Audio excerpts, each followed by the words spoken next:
ಆಯಪ್ಪ ಬೇಡ, ನಾವು ನಿನಗೆ ಬೇರೆ ಹುಡುಗನ ನೋಡ್ತೀವಿ. ನಿಮ್ಮಮ್ಮನ ಹತ್ರ ಬೇಕಾದ್ರೆ ನಾನು ಮಾತಾಡ್ತೀನಿ.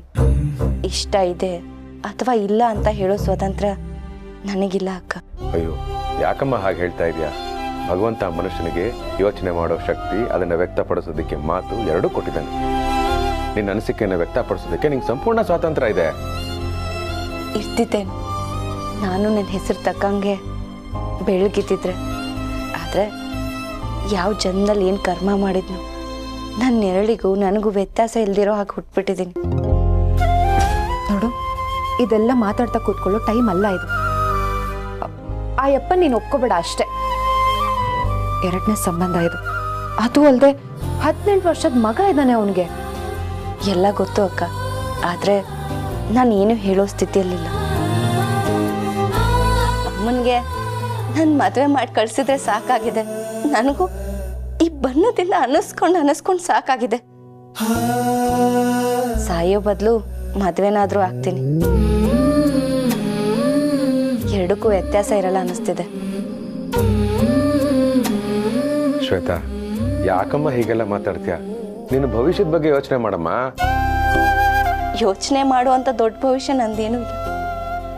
ಬನ್ನಿ, ಹುಡುಗ ಕಾಯ್ತಿರ್ತಾನೆ.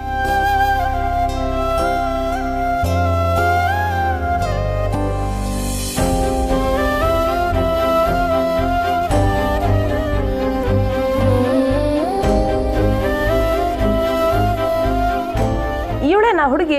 ಹಾ, ಇವಳೆಯ ಹೆಸರು ಶ್ವೇತು ಅಂತ. ಬಣ್ಣಕ್ಕೂ ಹೆಸರಿಗೂ ಮ್ಯಾಚೇ ಇಲ್ವಲ್ಲ.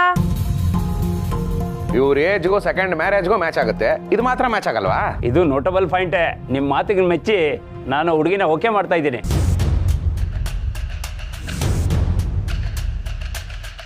ಏನು, ನಿಮ್ಗೆ ನನ್ನ ಮಗಳು ಇಷ್ಟ ಆಗ್ಬಿಟ್ಲಾ? ಹೌದು ಅತ್ತೆ. ಅಯ್ಯೋ, ನಿಮ್ ಬಾಯಿಗೆ ಸಕ್ಕರೆ ಹಾಕ, ಎಂತ ಕುಸಿಸಿಯ ಹೇಳಿದ್ರಿ. ಶಿವು ನೋಡೋ, ನಿಮ್ಮ ಅತ್ತೆ ಹಿಡ್ದಾಟನ ಸಾಧಿಸ್ಬಿಟ್ಲು. ನನ್ನ ಮಗಳ ಮದ್ವೆನ ಧಾಮ್ ಧೂಮ್ ಅಂತ ಮಾಡ್ಬಿಡಣ. ಆದ್ರೆ ಒಂದ್ ವಿಷಯ, ವರದಕ್ಷಿಣೆ ಅಂತ 10 ಲಕ್ಷ ಕ್ಯಾಶ್ ಕೊಡ್ಬೇಕು. ಅಲ್ಲಪ್ಪ, ನಾನು ಸೀನಿಯರ್ ಸಿಟಿಸನ್ ಆಗಿ ಹೇಳ್ತಾ ಇದ್ದೀನಿ, ನೀನು ನನಗಿಂತ ಸ್ವಲ್ಪ ಜೂನಿಯರು. ವರದಕ್ಷಿಣೆ ತಗೊಳ್ಳೋದು ತಪ್ಪು ಅಂತ ನಿಮ್ಮ ಸೀನಿಯರ್ಸ್ ಯಾರು ಹೇಳ್ಕೊಡ್ಲಿಲ್ವೇನಪ್ಪ ನಿನಗೆ? ಗೊತ್ತು ತಾತ, ಅದ್ರ ಮೇಲೆ ಡಿಬೇಟ್ ಮಾಡಿ ನಾನು ಪ್ರೈಸ್ ಗೆದ್ದಿದ್ದೀನಿ. ಈ ಡಿಬೇಟ್ ನಿಮ್ಮ ಅಪ್ಪನ ಮುಂದೆ ಮಾಡಿದ್ರೆ ಪ್ರೈಸ್ ಬದಲು ಸರ್ಪ್ರೈಸ್ ಸಿಕ್ಕಿರೋದು. ರೀ ಸ್ವಾಮಿ, 10 ಲಕ್ಷ ವರದಕ್ಷಿಣೆ ಕೇಳ್ತಾ ಇದ್ದೀರಲ್ಲ, ನಿಮ್ಗೆ ಮನುಷ್ಯತ್ವ ಇಲ್ಲ? ಹೌದ್ರಿ, ಅದ್ರಲ್ಲಿ ಏನಿದೆ ತಪ್ಪು? ಇಂಥ ಹುಡುಗಿನ ಮದುವೆ ಆಗಿ ಏನು ಬಾಳ್ ಕೊಡ್ತಾ ಇದ್ದೀನಲ್ಲ, ಅದಕ್ಕೆ ವರದಕ್ಷಿಣೆ ಅಲ್ಲಲ್ಲ ಕಾಂಪನ್ಸೇಷನ್ ಅಂತ ಕೊಡ್ಲೇಬೇಕು. ಹೌದಪ್ಪ, ಮತ್ತೆ ಹುಡುಗಿ ನೋಡಕ್ಕೆ ಬೆಳ್ಳಗಿದ್ದಿದ್ರೆ 5 ಲಕ್ಷ ಡಿಸ್ಕೌಂಟ್ ಕೊಡ್ಬೋದಾಗಿತ್ತು. ನೋಡಕ್ ಹೀಗಿರೋದ್ರಿಂದ 10 ಲಕ್ಷ ಫಿಕ್ಸೆಡ್ ಪ್ರೈಸ್ ಅಷ್ಟೇ. ಮೋ, ಏನಮ್ಮ ಮಾತಾಡ್ತಾ ಇದ್ಯಾ ನೀನು? ಇದೇನ್ ದನದ ವ್ಯಾಪಾರನಾ? ಡಿಸ್ಕೌಂಟ್ ಅಂತೆ, ಫಿಕ್ಸ್ಡ್ ಪ್ರೈಸ್ ಅಂತೆ. ಗಿರ್ಜಾ, ನೀವಸಿ ಸುಮ್ಕೆ ನಿಂತ್ಕ, ನಿಂಗೇನು ಗೊತ್ತಾಗಕ್ಕಿಲ್ಲ. ನೋಡಿ, ವರದಕ್ಷಿಣೆ 10 ಲಕ್ಷ ಕೊಡೋಕ್ಕೆ ನಾನು ತಯಾರೇ. ಆದರೆ ನಂಗೊಂದು 2-3 ದಿನ ಟೈಮ್ ಕೊಡಿ ಅಷ್ಟೇ. ಹೌದಾ? ಹಾಗಾದ್ರೆ ತಾಂಬೂಲ 3 ದಿವಸ ಆದ್ಮೇಲೆ ಬದಲಾಯಿಸ್ಕೊಳ್ಳೋಣ. ನಾವು 3 ದಿವಸ ಬಿಟ್ಟೇ ಬರ್ತೀವಿ. ನಾವಿನ್ ಬರ್ತೀವಿ. ಶ್ವೇತಾ, ನಿಮ್ಮ ನಂಬರ್ ಶೇರ್ ಮಾಡ್ಬೋದಾ? ರೀ ಸ್ವಾಮಿ, ಮಗನ ಮುಂದೆ ಆದ್ರೂ ಸ್ವಲ್ಪ ಮೇಂಟೈನ್ ಮಾಡ್ರಿ, ಕೊಡ್ರಿ. ಕರ್ಮ ಏನಮ್ಮ, ನಿನಗೆ ಬುದ್ಧಿ ಇದೆಯಾ? ನಿನಗೆ ಅವನು ದುಡ್ಡಾಸೆಗೋಸ್ಕರ ನಿನ್ನ ಮಗಳನ್ನ ಮದುವೆ ಆಗ್ತಿದ್ದಾನೆ. ಆಮೇಲೆ ನಿನ್ನ ಮಗಳನ್ನ ಚೆನ್ನಾಗಿ ನೋಡ್ಕೊಳ್ತಾರಂತ ಏನು ಗ್ಯಾರಂಟಿ? ಅಯ್ಯೋ, ಅದೆಲ್ಲ ಯೋಚನೆ ಮಾಡೋಕ್ಕಾಯ್ತದ ಅಣ್ಣಯ್ಯ? ನಿಂಗೂ ಇಂಥವಳೊಬ್ಳು ಮಗಳಿದ್ದಿದ್ರೆ ನನ್ನ ಸಂಕಟ ಏನು ಅಂತ ಅರ್ಥ ಆಗ್ತಿತ್ತು. ಪುಣ್ಯಾತ್ಮ ಅವನು ಈ ಕರು ಮುಸುಡಿನ ಒಪ್ಕೊಂಡಿರೋದೇ ಹೆಚ್ಚು. ಹೆಂಗನ ಮಾಡಿ ಇವಳು ಮದುವೆ ಮಾಡಿ ಕೈ ತೊಳ್ಕೊಂಡ್ರೆ ಸಾಕಾಗದೆ. ನೀನೇನೋ ಯೋಚನೆ ಮಾಡ್ಬಿಡಣ್ಣಯ್ಯ, ನಾನೇನು ನಿಂತವ ಕಾಸು ಕೇಳಕ್ಕಿಲ್ಲ, ಎಲ್ಲ ನಾನೇ ಹೊಂದಿಸ್ತೀನಿ. ನನ್ಗ ಸಾರ ನಿಂದೆ ನಿನ್ಗೆ ಹಠ. ಅಯ್ಯೋ,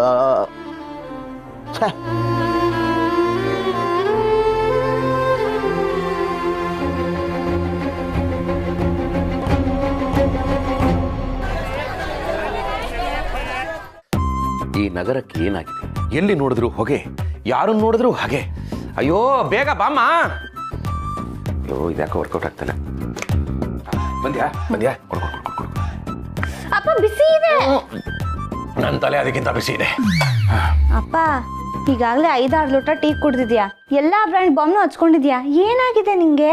ಅಯ್ಯೋ ನಾನು ಯಾಕೆ ಕೊಟ್ಟಿದೆ, ನೀನು ಯಾಕೆ ಕೊಟ್ಟಿದೆ, ನಾವೆಲ್ಲರೂ ಯಾಕೆ ಕೊಟ್ಟಿದ್ವಿ, ಈ ಜನರು ಯಾಕೆ ಕೊಟ್ಟಿದ್ರು, ಈ ಸೃಷ್ಟಿಗೆ ನಾವು ಏನು ಕೊಟ್ಟಿದ್ದೀವಿ? ಬಹುಶಃ ಇದ್ರ ಬಗ್ಗೆ ಥಿಂಕ್ ಮಾಡಿದ್ರೆ ತಲೆನೋವು ಬರ್ತಿರ್ಲಿಲ್ಲ ಅನ್ಸುತ್ತೆ. ಅಂದ್ರೆ ನಮ್ಮತ್ತೆ ಯಾಕೆ ಹೀಗೆ ಮಾಡ್ತಿದ್ದಾಳೆ ಅಂತ ಥಿಂಕ್ ಮಾಡಿ ಮಾಡಿ ನನ್ನ ತಲೆ ಚಿಟ್ಟ ಹಿಡಿತಾ ಇದೆ. ಅಪ್ಪ ನಿನ್ಗಿರೋ 1 ತಲೆಗೆ ನೋವು ಅಂತಿದ್ಯಾ, ಅದೇ ನಿನ್ಗೆ ರಾವಣನ್ ತರ 10 ತಲೆ ಇದ್ದಿದ್ರೆ ಏನ್ ಮಾಡ್ತಿದ್ದೆ? ಆಹಾ ಹೌದಲ್ವಾ? ಹಾ ಯಾವುದಕ್ಕೂ ದಾಡಿ ಬಿಟ್ಟಿರೋ ರಾವಣ ಸಾಯಿಫ್ ಅಲಿ ಅವ್ರಿಗೆ ಫೋನ್ ಮಾಡಿ ಕ್ಲಾರಿಟಿ ತಗೋಬೇಕು. ಆದ್ರೆ ನನ್ನ ಹತ್ರ ಫೋನ್ ನಂಬರೇ ಇಲ್ವೇ? ಹಾ ಪ್ರಣಿ, ಒಂದು ಕೆಲಸ ಮಾಡು, ಟೀ ವರ್ಕೌಟ್ ಆಗ್ತಾ ಇಲ್ಲ, ನೀನು ಬ್ಲ್ಯಾಕ್ ಕಾಫಿ ತಂದ್ಬಿಡು. ಬ್ಲ್ಯಾಕ್ ಕಾಫಿ ಕುಡಿದ್ರೆ ಕಪ್ಪಗಾಗಲ್ವ ಶಿವಪ್ರಸಾದ್? ಭಗವಂತ ಬಂದ್ಯಾ? ಏನು ನನ್ನನ್ನೇ ಆಡ್ಕೋತಾ ಇದೆಯಾ? ನೀನು ಆಡ್ಕೊಳ್ಳೋ ಹಾಗಿದ್ರೆ ನಮ್ಮ ಅತ್ತೆ ಆಡ್ಕೋ. ಯಾಕೆಂದ್ರೆ ವರ್ಣಭೇದ ನೀತಿಯಲ್ಲಿ ನಾವು ನೆಲ್ಸನ್ ಮಂಡೇಲ ಅವರ ಫಾಲೋವರು. ಇರು, ನಿನಗೂ ಒಂದು ಬ್ಲ್ಯಾಕ್ ಕಾಫಿ ಹೇಳು. ಪ್ರಣಿ 2 ಬ್ಲ್ಯಾಕ್ ಕಾಫಿ. ಅಪ್ಪ ಏನಾಗಿದೆ ನಿಂಗೆ, ಯಾಕೆ ಹಿಂಗ ಆಡ್ತಿದ್ಯಾ? ನನಗೆ ಏನಾಗಿದೆ ಅಂತ ತಿಳಿಸೋದಕ್ಕೆ ಅಂತ ಒಬ್ರು ಬಂದಿದ್ದಾರೆ. ಅವ್ರು ಹೇಳಿದ್ಮೇಲೆ ನಿನಗೆ ಅಪ್ಡೇಟ್ ಮಾಡ್ತೀನಿ, ನೀನು ಹೋಗು. ಅಯ್ಯೋ ಅಪ್ಪ, ಯಾರು ಬಂದಿದ್ದಾರಪ್ಪ? ನೀನ್ ಹಿಂಗ ಆಡ್ತಿರೋದ್ ನೋಡಿದ್ರೆ ನನ್ನ ತಲೆನೋವು ಬರ್ತಿದೆ. 2 ಭಗವಂತ ನೀನ್ ಮುಂದುವರ್ಸು. ಕೆಲವರು ತಮ್ಮ ಭವಿಷ್ಯನ ನೆನೆಸ್ಕೊಂಡು ತಲೆನೋವು ಬರ್ಸ್ಕೋತಾರೆ, ಆದ್ರೆ ನೀನು ಬೇರೆಯವ್ರ ಭವಿಷ್ಯದ ಬಗ್ಗೆ ಯೋಚನೆ ಮಾಡ್ತಾ ತಲೆನೋವು ಬರ್ಸ್ಕೋತಾ ಇದೀಯ. ಚಿಂತೆ ಮಾಡಬೇಡ, ಎಲ್ಲ ಒಳ್ಳೇದಾಗುತ್ತೆ. ಹಾ ನೀನ್ ಹೇಳಿದ್ಮೇಲೆ ಖಂಡಿತ ಒಳ್ಳೇದಾಗೇ ಆಗುತ್ತೆ. ಭಗವಂತ ನೀನು ಅವತ್ತೇ ಹೇಳಿದ್ದೆ, ನಾವು ನಮ್ಮ ಬಗ್ಗೆ ಮಾತ್ರ ಯೋಚನೆ ಮಾಡಿದ್ರೆ ನೀನು ನಮ್ಮ ಬಗ್ಗೆನೇ ಯೋಚನೆ ಮಾಡಲ್ಲ ಅಂತ. ಅದಕ್ಕೆ ಈಗ ಸ್ವಾರ್ಥ ಬಿಟ್ಟು ನಿಸ್ವಾರ್ಥವಾಗಿ ಒಂದು ಸಹಾಯ ಕೇಳ್ತೀನಿ, ಮಾಡ್ತೀಯಾ? ನನ್ನ ಮಿತಿಯಲ್ಲಿದ್ರೆ ಮಾಡ್ತೀನಿ. ಹಾ ನಿನ್ನನ್ನ ಅನಿಯಮಿತ ಅಂತ ಕರೀತಾರೆ, ನೀನ್ ನೋಡಿದ್ರೆ ಮಿತಿ ಅಂತ ಇದೆಯಾ? ಇನ್ನು ಏನೇನು ಕೇಳಿಸ್ಕೋಬೇಕು ಈ ಕಿವಿಲಿ. ಇರ್ಲಿ, ಈಗ ನೀನ್ ಕೇಳಿಸ್ಕೊ. ಭಗವಂತ ಹೇಗಾದ್ರೂ ಮಾಡಿ ನಮ್ಮ ಶ್ವೇತಾ ಲೈಫ್ನ ಸರಿ ಮಾಡು. ಇಲ್ಲಾಂದ್ರೆ ನಮ್ಮತ್ತೆ ಹಾವಳಿ ಕೊಟ್ಟು ಆ 2ನೇ ಮದುವೆ ಆಗಕ್ಕೆ ಬಂದಿರೋನ್ ಜೊತೆನೆ ಕಟ್ಬಿಡ್ತಾಳೆ. 2ನೇ ಮದುವೆ ತಪ್ಪು ಅಂತ ನಾನೇ ಯಾಕೆ ಹೇಳಿ, ಅದು ಅವ್ರವ್ರ ವೈಯಕ್ತಿಕ. ಆದ್ರೆ ಶ್ವೇತಾಗೂ ಆಸೆ ಆಕಾಂಕ್ಷೆಗಳಿರುತ್ತೆ ಅಲ್ವಾ? ಎಲ್ಲಕ್ಕಿಂತ ಹೆಚ್ಚಾಗಿ ಅವರು ದುಡ್ಡುಗಾಸೆ ಪಡೋ ಜನ ಭಗವಂತ. ಅದೇ ನನಗೆ ಭಯ ಆಗ್ತಾ ಇರೋದು. ಪ್ಲೀಸ್ ಹೆಲ್ಪ್ ಮಾಡು ಭಗವಂತ. ಶ್ವೇತನ್ ವಿಷಯದಲ್ಲಿ ನಾನು ಯಾವ ಸಹಾಯನೂ ಮಾಡಕ್ಕಾಗಲ್ಲ ಶಿವಪ್ರಸಾದ್. ವೈ ಯಾಕೆ? ಕ್ಯೂ? ಶ್ವೇತ ನನ್ನನ್ನ ದ್ವೇಷಿಸ್ತಾಳೆ, ನನ್ನನ್ನ ಕೀಳಾಗಿ ನೋಡ್ತಾಳೆ, ನನ್ನನ್ನ ನಂಬೋದೇ ಇಲ್ಲ. ಹಾಗಿದ್ಮೇಲೆ ನಾನು ಹೇಗೆ ಸಹಾಯ ಮಾಡ್ಲಿ? ಅಯ್ಯೋ ಹಾಗೆಲ್ಲ ಏನೂ ಇಲ್ಲ ಭಗವಂತ. ಅವಳು ಸಂಸ್ಕಾರವಂತೆ, ದೇವರನ್ನ ನಂಬ್ತಾಳೆ. ದೇವ್ರನ್ನ ನಂಬ್ತಾಳೆ, ಆದ್ರೆ ಅವಳು ನಂಬ್ತಾಳ. ಅವಳೊಳಗಿರೋದು ನಾನೇ ಅಲ್ವಾ ಶಿವಪ್ರಸಾದ್? ಅವಳನ್ನ ಅವಳೇ ಇಷ್ಟಪಡದೆ ಇದ್ಮೇಲೆ, ಅವಳನ್ನ ಅವಳೇ ಗೌರವಿಸದೇ ಇದ್ಮೇಲೆ, ಅವಳನ್ನ ಅವಳೇ ನಂಬದೇ ಇದ್ಮೇಲೆ ನಾನ್ ತಾನೇ ಸಹಾಯ ಮಾಡಕ್ಕೆ ಹೇಗ್ ಬರೋದಿಕ್ ಸಾಧ್ಯ? ಶ್ವೇತಾ, ನಾನು ಕಪ್ಪಗಿದ್ದೀನಿ, ನಾನು ಎಲ್ಲರಿಗಿಂತ ಕೀಳು, ನನ್ನ ಜೀವನದ ಎಲ್ಲಾ ಅವಕಾಶಗಳ ಬಾಗ್ಲು ಮುಚ್ಚಿವೆ, ನನ್ನಿಂದ ಏನು ಸಾಧ್ಯ ಇಲ್ಲ ಅನ್ನೋ ಭಾವನೆಗಳಿಗೆ ಬಂದಿದ್ದಾಳೆ. ಯಾರು ತನ್ನನ್ನ ತಾನೇ ಒಪ್ಕೊಳ್ಳೋದಕ್ಕೆ ಸಿದ್ಧರಿಲ್ವೋ ಅವರನ್ನ ಸಮಾಜ ಹೇಗೆ ಒಪ್ಕೊಳ್ಳುತ್ತೆ? ತನ್ನನ್ನು ತಾನೇ ಸ್ವೀಕರಿಸದೇ ಇದ್ದೇನೆ, ಬೇರೆಯವ್ರು ನಮ್ಮನ್ನ ಸ್ವೀಕರಿಸಬೇಕು ಅಂತ ಬಯಸೋದು ತಪ್ಪಲ್ವ ಶಿವಪ್ರಸಾದ್? ಎಂಥ ಮಾತು ಹೇಳಿದೆ ಭಗವಂತ. ಈಗ ನನ್ನ ಮುಂದಿನ ಕರ್ತವ್ಯ? ಮೊದಲು ಅವಳ ಮನಸ್ಸಲ್ಲಿ ಪಾತಾಳ ಕೇಳ್ದಿರೋ ಆತ್ಮವಿಶ್ವಾಸನ ಶಿಖರಕ್ಕೆ ಏರಿಸಬೇಕು. ನೆಲ ಕಚ್ಚಿರೋ ಅವಳ ನಂಬಿಕೆನ ಎದ್ ನಿಲ್ಲಿಸಬೇಕು. ಅವಳನ್ನ ಅವಳು ಗೌರವಿಸಬೇಕು, ಸತ್ಯನ ಒಪ್ಕೋಬೇಕು. ಈ ಕೆಲಸನ ನೀನ್ ಮಾಡಿ, ಮಿಕ್ಕಿದ್ದನ್ನ ಅವಳೇ ನೋಡ್ಕೋತಾಳೆ. You mean motivational speech? ಆಹಾ, ಎಂಥ ಮೋಟಿವೇಶನಲ್ ಸ್ಪೀಚ್ ಕೊಡ್ತೀನಿ ಅಂದ್ರೆ ಅಂಡರ್ ಗ್ರೌಂಡ್ ಅಲ್ಲಿ ಇರೋನು ಕೂಡ ಟೆರೆಸ್ ಬಂದ್ಬಿಡ್ಬೇಕು. ನೀನ್ ಹೇಳಿದೆಲ್ಲ, ಮಿಕ್ಕಿದ್ದು ಐ ವಿಲ್ ಫಾಲೋ. ನಿನ್ನ ಆಶೀರ್ವಾದ ಹೊಂದಿದ್ರೆ ಅಷ್ಟೇ ಸಾಕು. ತಥಾಸ್ತು.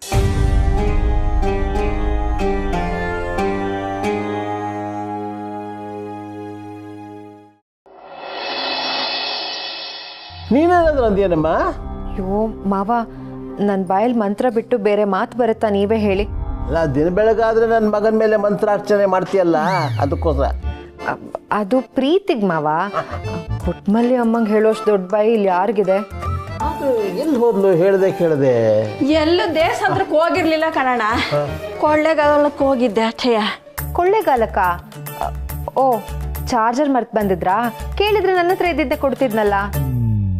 ಅಲ್ಲಮ್ಮ, ಫ್ರೀ ಅಂತ ಅನುಕೂಲ ಇರೋರು ಅನಾವಶ್ಯಕವಾಗಿ ಬಳಸಿದ್ರೆ ಅವಶ್ಯಕತೆ ಇರೋರಿಗೆ ಅನಾನುಕೂಲ ಆಗಲ್ವೇನಮ್ಮ? ಶ್ವೇತು, ಬ್ಯಾಗ್ ಎತ್ತು ಹೋಗಮ್ಮ. ಗಿರಿಜಾ, ನನ್ನ ಬ್ಯಾಗ್ಗೆ ಬಟ್ಟೆ ಹಾಕಮ್ಮ, ನಾನು ಎಲ್ಲಾರು ದೇಶಾಂತರ ಹೊರಟೋಗ್ತೀನಿ. ಅಲ್ಲಮ್ಮ, ಮಾತಿದ್ರೆ ನಾನು ಹೋಗ್ತೀನಿ ಅಂತೀಯಲ್ಲ, ನೀನು ಕಾಣಲಿಲ್ಲ ಅಂದ್ಬಿಟ್ಟು ನಾವೆಲ್ಲ ಇಷ್ಟೊಂದು ತಲೆ ಕೆಡಿಸ್ಕೊಂಡು ಕೂತಿದ್ದೀವಿ, ಒಂದು ಫೋನ್ಗೂ ಸಿಗಲಿಲ್ಲ. ಏನ್ ಅಣ್ಣಯ್ಯ ನೀನು? ನಾನೇನು ಕಾಲೇಜ್ಗೆ ಹೋಗೋ ಹುಡುಗಿನ 24 ಗಂಟೆ ಫೋನ್ ಮಾಡಿಕೊಂಡು ಹೋಗಕ್ಕೆ? ನಾನು ಊರಿಗೋಗಿ ನಮ್ಮ ಜಮೀನ 10 ಲಕ್ಷಕ್ಕೆ ಮಾರಾಕ್ಬಿಟ್ಟು ಬಂದೆ. 10 ಲಕ್ಷಕ್ಕೆ ಜಮೀನ್ ಮಾರಿದ್ರಾ? ಹ್ಞೂ, ಯಾಕೆ? ನೀನು ಇನ್ನೊವಸಿ ಜಾಸ್ತಿ ಕೊಡಿಸ್ತಾ ಇದ್ದ? ಅಯ್ಯೋ ಹಾಗಲ್ಲ ಅಮ್ಮ, ವರದಕ್ಷಿಣೆಗೋಸ್ಕರ ಜಮೀನ್ ಮಾರ್ತಾರಾ? ಏನೇ ನನ್ನೇ ಕೇಳಂಗ ಆಗ್ಬಿಟ್ಟ ನೀನು? ಮೀನ್ ಮಾರಿದ್ರೆ 10 ರೂಪಾಯಿ ಸಿಕ್ಕೋದು, ಜಮೀನ್ ಮಾರಿದ್ದಕ್ಕೇನಯ್ಯ 10 ಲಕ್ಷ ಸಿಕ್ಕಿರೋದು.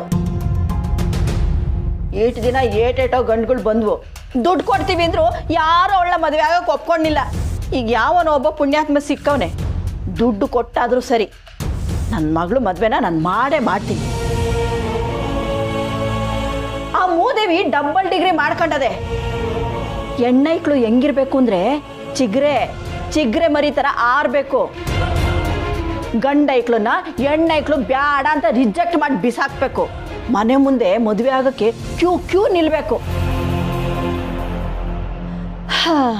ಆದ್ರೆ ಇವಳು, ನನಗೂ ಅರ್ಥ ಆಗತ್ತೆ ಅಮ್ಮ, ಮದುವೆ ವಯಸ್ಸಿಗೆ ಬಂದಿರೋ ಹೆಣ್ಮಕ್ಳು ಮನೇಲಿದ್ರೆ ಸೆರಗಲ್ಲಿ ಕೆಂಡ ಕಟ್ಕೊಂಡ್ ಹಾಗೆ ಅಂತ. ಆದ್ರೂ ಅವಳು ಬರೀ ಕೆಂಡ ಅಲ್ಲ ಕಣವ, ತೊಳೆದ ಕೆಂಡನ ಗಂಟಾಕಂಡಂಗೆ. ಏನ್ ಮಾಡೋದೆಲ್ಲ ನನ್ ಗಾಸಾರ. ದುಡ್ಡು ಕೊಟ್ಟಾದ್ರೂ ಅವಳನ್ನ ಸಾಗ ಹಾಕ್ಬೇಕಲ್ಲ ಎತ್ತು ತಪ್ಪಿಗೆ. ಅಲ್ಲಮ್ಮ, ಇವತ್ತು ಹಣಕ್ಕೋಸ್ಕರ ಮದುವೆ ಆಗ್ತಾ ಇರೋನು ನಾಳೆ ಹಣಕ್ಕೋಸ್ಕರ ಹಿಂಸೆ ಕೊಡಲ್ಲ ಅಂತ ಏನು ಗ್ಯಾರಂಟಿ? ಅಯ್ಯೋ, ಮುಂದಾಗೋ ಗಾಸರನ ಯಾರಣ್ಣಯ್ಯ ಕಂಡವ್ರೆ? ಅವಳು ಹಣೆ ಬರದಲ್ಲಿ ಹೆಂಗಾಯ್ತು ಹಂಗಾಗ್ಲಿ, ಏನ್ ಮಾಡಕ್ಕಾಯ್ತದೆ? ಗಿರ್ಜಾ, ಆಚೆ ಆಟೋದವ್ನು ನಿಂತವನೆ, ಅವನಿಗೋಸಿ ದುಡ್ಡು ಕೊಟ್ಟು ಕಳಿಸ್ಬಿಡವ. 10 ಲಕ್ಷ ತಂದಿದ್ದಾಳೆ, ಆಟೋ ದುಡ್ಡು ನಾವೇ ಕೊಡ್ಬೇಕಂತೆ. ಹೋಗ್ಲಿ ಬಿಡಿ ಮಾವ, ನಾನು ತಂದು ಕೊಡ್ತೀನಿ.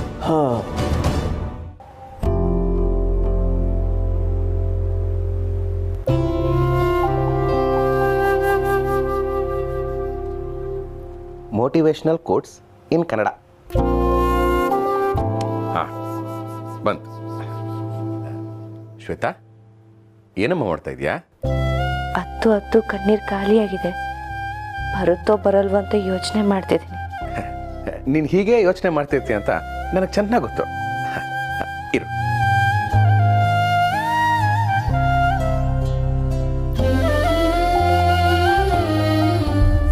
ನೋಡಮ್ಮ ಶ್ವೇತಾ, ನಾನು ಈಗ ಹೇಳೋ ಒಂದೊಂದು ಮಾತನ್ನು ಗಮನ ಇಟ್ಟು ಕೇಳಿಸ್ಕೊ, ಕನಾ?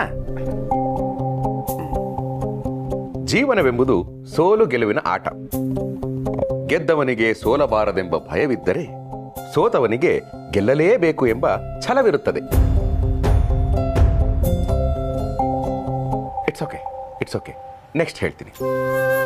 ನೀವು ಆಸೆ ಪಟ್ಟಿದ್ದು ಸಿಗಲ್ಲ ಅಂತ ನೀವು ಬದಲಾದ್ರೆ ಪ್ರಯೋಜನ ಇಲ್ಲ. ನಿಮ್ಮ ನಿರ್ಧಾರವನ್ನ ಬದಲಿಸಿ ಇಂದಲ್ಲ ನಾಳೆ ನೀವು ಆಸೆ ಪಟ್ಟಿದ್ದು ನಿಮಗೆ ಸಿಕ್ಕೇ ಸಿಗುತ್ತದೆ.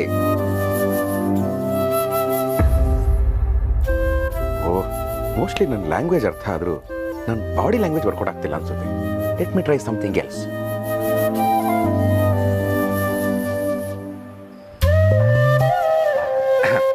Mic testing 1 2 3. Mic testing 1 2 3.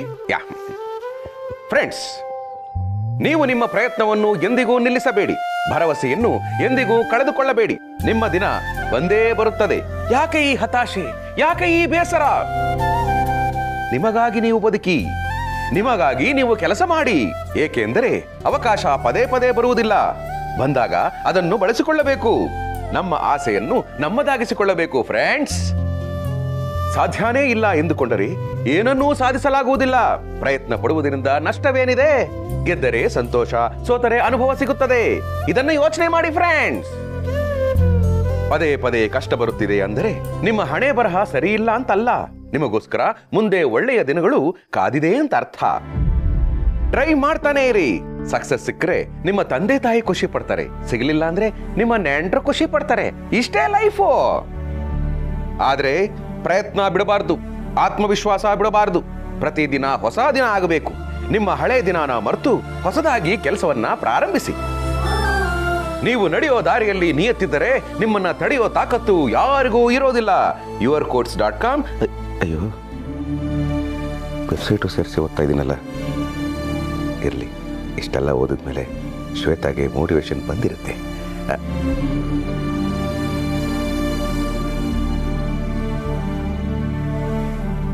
Shweta, ಬತ್ತೋಗಿರೋ ಕಣ್ಣೀರು ಮತ್ತೆ ವಾಪಸ್ ಬರ್ತಾ ಇದೆಯಲ್ಲ, ಯಾಕಮ್ಮ ಅಳ್ತಾ ಇದೆಯಾ? ಇದಿಷ್ಟ ಆಗ್ಲಿಲ್ವಾ? ಇರು ಬೇರೆ ಚೆಕ್ ಮಾಡ್ತೀನಿ. ಎಕ್ಸ್ಟ್ರಾರ್ಡಿನರಿ ಮೋಟಿವೇಶನಲ್ ಕೋಟ್ಸ್ ಇನ್ ಕನ್ನಡ. ಪಾಪ ಅವಳು ಮೊದಲೇ ನೊಂದ್ಕೊಂಡಿದ್ದಾಳೆ, ಯಾಕ್ರಿ ಮತ್ತೆ ನೋಯಿಸ್ತಿದ್ದೀರಾ? ಅಯ್ಯೋ ಗಿರಿ, ನೋಯಿಸ್ತಾ ಇಲ್ಲ. ನಮ್ಮ ಶ್ವೇತಾಗೆ ಮೋಟಿವೇಶನ್ ನ ಬೂಸ್ಟ್ ಮಾಡ್ತಾ ಇದ್ದೀನಿ. ಬೂಸ್ಟ್. ವಚನನೇ ಬಂದ್ಬಿಡ್ತು. ಬೆಟ್ಟದ ಮೇಲೊಂದು ಮನೆಯ ಮಾಡಿ ಮೃಗಗಳಿಗೆ ಅಂಜಿದೊಡೆ. ಸದ್ಯಕ್ಕೆ ನೀವು ಬನ್ನಿ ಈ ಕಡೆ. ಅಲ್ಲ, ಶ್ವೇತಾ, ನಿನ್ನನ್ನ ನೀನು ಮೊದಲು ನಂಬೇಕಮ್ಮ. ನಿನ್ನನ್ನ ನೀನೇ ನಂಬಲಿಲ್ಲ ಅಂದ್ರೆ ಬೇರೆ ಯಾರು ನಿನ್ನ ನಂಬ್ತಾರೆ ಹೇಳು? ನಿನ್ ಕಾನ್ಫಿಡೆನ್ಸ್ನ ನೀನೇ ಹೆಚ್ಚಿಸ್ಕೋಬೇಕು. ಅದು ಶುರು ಆಗೋದು ನಿನ್ನಿಂದಾನೆ. ನೀನೇ ನನ್ನ ಕೈಲಿ ಏನೂ ಆಗಲ್ಲ, ನಾನು ಎಲ್ಲರಿಗಿಂತ ಕೀಳಾಗಿದ್ದೀನಿ ಅಂತ ಅನ್ಕೊಂಡ್ರೆ ಇಡೀ ಸಮಾಜ ನಿನ್ನ ಹಾಗೆ ನೋಡುತ್ತೆ. ಒಂದ್ ಸಣ್ಣ ಉದಾಹರಣೆ ಕೊಡ್ತೀನಿ. ಅಕ್ಕಪಕ್ಕದ ಮನೆಯವರು ಅರಿಶಿನ ಕುಂಕುಮಕ್ಕೋ ಮದ್ವೆಗೂ ನನ್ನ ಕರೆದಾಗ ನನ್ನ ಹತ್ರ ಹಾಕೊಂಡು ಹೋಗೋಕೆ ಒಡವೆಗಳಿಲ್ಲ. ಅಲ್ಲಿ ಒಡವೆ ಹಾಕೊಂಡು ಬಂದಿರೋರೆಲ್ಲ ತಾವೇ ದೊಡ್ಡವರು ಅನ್ನೋ ಫೀಲಿಂಗ್ ಅಲ್ಲಿ ಇರ್ತಾರೆ. ಆದ್ರೆ ಅವ್ರ ಮುಂದೆ ನಾನು ಧೈರ್ಯವಾಗಿ ನಿಂತು ಮಾತಾಡಿ ನಾನು ಯಾರಿಗೂ ಕಮ್ಮಿ ಇಲ್ಲ ಅಂತ ತೋರಿಸ್ಕೊಳ್ಳೋದು ನನ್ನ ಆತ್ಮವಿಶ್ವಾಸ. ನಾನು ಇರೋದೇ ಹೀಗೆ. ಇದರಿಂದ ಯಾರಿಗಾದ್ರೂ ಪ್ರಾಬ್ಲಮ್ ಆಗೋದಾದ್ರೆ ಅವ್ರಾಗವ್ರೇ ದೂರ ಹೋಗ್ತಾರೆ ಹೊರತು ನಾನಂತೂ ಬದಲಾಗಲ್ಲ ಅಂತಾನೆ ಬದುಕ್ತಾ ಇದ್ದೀನಿ. ಇಲ್ಲ ಅಂದ್ರೆ ನಮ್ಮಂತ ಮಿಡ್ಲ್ ಕ್ಲಾಸ್ ಜನ ಜೀವನ ಮಾಡಕ್ಕಾಗ್ತಿತ್ತ? ನೀನೇ ಹೇಳು. ಶ್ವೇತಾ, ಮೊದಲು ನಿನ್ನನ್ನ ನೀನು ನಂಬೇಕು, ನಿನ್ನನ್ನ ನೀನು ಪ್ರೀತಿಸ್ಬೇಕು. ಗಿರಿ, ನೀನ್ ಹೇಳಿದ್ದು ಶ್ವೇತಾಗ್ ಮೋಟಿವೇಶನ್ ಸಿಕ್ತೋ ಇಲ್ಲೋ ಗೊತ್ತಿಲ್ಲ, ನನಗಂತೂ ಸಿಕ್ಕಾಪಟ್ಟೆ ಮೋಟಿವೇಶನ್ ಆಗೋಯ್ತು. ನೋಡಮ್ಮ ಶ್ವೇತಾ, ಇಷ್ಟೊತ್ತು ವೆಬ್ಸೈಟ್ ಇಂದ ಹೇಳ್ತಾ ಇದ್ದೆ, ಈಗ ಹಾರ್ಟ್ ಸೈಟ್ ಇಂದ ಹೇಳ್ತೀನಿ, ಕೇಳಿಸ್ಕೊ. ಆಕ್ಚುಲಿ ನೀನ್ ಎಲ್ಲ ಆಂಗಲ್ ಅಲ್ಲೂ ಪರ್ಫೆಕ್ಟ್ ಆಗಿದ್ಯಾ, ಓದಿದ್ಯಾ, ತಿಳ್ಕೊಂಡಿದ್ಯಾ, ನಿನ್ ಹತ್ರ ಎಲ್ಲವೂ ಇದೆ. ಆದ್ರೂ ಯಾಕಮ್ಮ ಇಷ್ಟೊಂದು ಡಿಪ್ರೆಷನ್ ಅಲ್ಲಿ ಇದೆಯಾ? ನಿನಗೊಂದು ಸತ್ಯ ಗೊತ್ತಾ? ನೀನು ಕಪ್ಪಗಿದೆಯಾ ಅಂತ ನೀನು ಕನ್ನಡಿ ನೋಡ್ಕೊಂಡಾಗ್ಲೆಲ್ಲ ಕೊರಗ್ತಿರ್ತೀಯ. ಆದ್ರೆ ಕೆಲವರಿಗೆ ನೋಡೋ ಭಾಗ್ಯನೇ ಇರಲ್ಲ. ಅವ್ರು ಹೇಗಮ್ಮ ಬದುಕಬೇಕು? ಜೀವನನೇ ಸಾಕಾಗೋಯ್ತು, ಎಲ್ಲಾದ್ರೂ ಹೊರಟೋಗೋಣ ಅಂತ ಅನ್ಕೋತ್ಯಾ. ಆದ್ರೆ ಎಷ್ಟೋ ಜನಕ್ಕೆ ಒಂದು ಹೆಜ್ಜೆ ಇಡಕ್ಕೂ ಕಾಲೇ ಇರಲ್ಲ. ಅವ್ರು ಹೇಗಮ್ಮ ಬದುಕಬೇಕು? ಅಯ್ಯೋ, ನನ್ನ ಜೀವನ ಹೀಗಾಗೋಯ್ತು ಅಂತ ಒಬ್ಬರ ಹತ್ರ ನೀನು ನೋವನ್ನ ಹೇಳ್ಕೋತಿಯಲ್ಲ. ಆದ್ರೆ ಎಷ್ಟೋ ಜನಕ್ಕೆ ಅವ್ರ ಮನಸ್ಸಲ್ಲಿರೋ ನೋವನ್ನ ಹೊರಗೆ ಹಾಕಕ್ಕೆ ನಾಲ್ಗೇನೇ ಇರಲ್ಲ. ಅವ್ರು ಹೇಗೆ ಬದುಕಬೇಕು? ಈ ಕ್ಷಣಕ್ಕೂ ಪ್ರಪಂಚದ ಮೂಲೆ ಮೂಲೆನಲ್ಲೂ ಲಕ್ಷಾಂತರ ಜನ ದೇವ್ರೆ ನನಗೆ ಕಣ್ಣು ಕೊಡು, ನನಗೆ ಕಾಲು ಕೊಡು, ನನಗೆ ಮಾತು ಕೊಡು, ನನಗೆ ವಿದ್ಯೆ ಕೊಡು, ಕಡೆ ಪಕ್ಷ ಒಂದೊತ್ತು ಊಟ ಕೊಡು ಅಂತ ಕೇಳ್ಕೊಳ್ತಾನೇ ಇದ್ದಾರೆ. ಅವರೆಲ್ಲರೂ ವರವಾಗಿ ಬೇಕು ಅಂತ ಕೇಳ್ಕೊಳ್ತಾ ಇರೋದೆಲ್ಲವೂ ನಿನ್ನ ಹತ್ರ ಆಲ್ರೆಡಿ ಇದೆ. ಇದೆ ಅಲ್ವಾ ಅಮ್ಮ ಅದೃಷ್ಟ? ಅಂಥದ್ರಲ್ಲಿ ನಾನು ಕಪ್ಪಗಿದ್ದೀನಿ ಅಂತ ನಿನ್ನನ್ನು ನೀನೇ ಕೆಳಮಟ್ಟದಲ್ಲಿ ನೋಡ್ಕೊಂಡ್ರೆ ಈ ಸಮಾಜನೂ ನಿನ್ನನ್ನು ಹಾಗೇ ನೋಡುತ್ತೆ. ಯಾಕೆಂದ್ರೆ ಸಮಾಜ ಇರೋದೇ ಹಾಗೆ.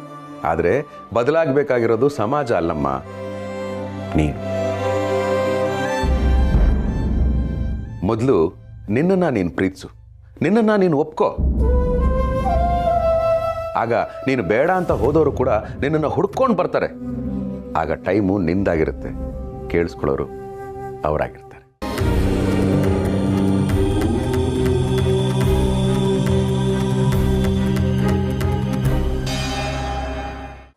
ಶ್ವೇತಾ, ಮಕ್ಕಳಾಗಿಲ್ಲ ಅಂತ ಕೊರಗ್ತಾನೆ ಇದ್ದಿದ್ರೆ ಇವತ್ತು ತಿಮ್ಮಕ್ಕ ಸಾಲು ಮರದ ತಿಮ್ಮಕ್ಕ ಆಗಿ ಬೆಳೀತಾ ಇರಲಿಲ್ಲ.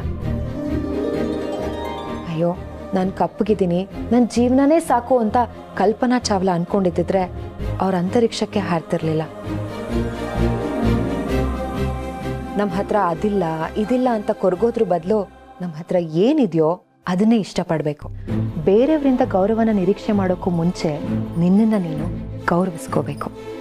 ಮೊದಲು ನಿನ್ನ ನೀನು ಪ್ರೀತಿಸೋಕೆ ಶುರು ಮಾಡು. ಆಗ ಜನ ನಮ್ಮನ್ನು ಇಷ್ಟಪಡ್ತಾರೆ, ತಾವಾಗೇ ಗೌರವ ಕೊಡ್ತಾರೆ. ಶ್ವೇತಾ, ಬದಲಾಯಿಸ್ಕೊಳ್ಳೋದು ಬೋಧನೆ ಮಾಡೋಷ್ಟು ಸುಲಭ ಅಲ್ಲ ಅಂತ ನನಗೂ ಗೊತ್ತು. ಆದರೆ ಬದಲಾಯಿಸ್ಕೊಳ್ಳೇಬೇಕಾದ ಅನಿವಾರ್ಯತೆ ನಿನಗಿದೆ. ಯೋಚನೆ ಮಾಡು. ಹಾಗೆ